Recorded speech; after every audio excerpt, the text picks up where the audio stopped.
Attention, residents of northern Nevada. A severe thunderstorm was located right at South Lake Tahoe, moving north to northeast with the threat of flash flooding, torrential downpours, pea-sized hail, frequent positive lightning with loud thunderclaps associated with the storm. Seek shelter right now.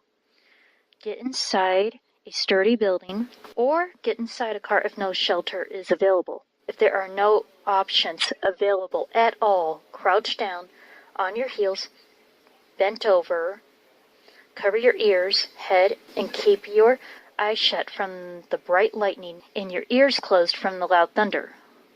Loud thunderclaps is expected due to the frequent lightning. Plus, there are reports of positive lightning. Positive lightning does cause loud thunder. Bring your pets inside so their anxiety does not go through the roof. A severe thunderstorm is on the way. Get yourself prepared now.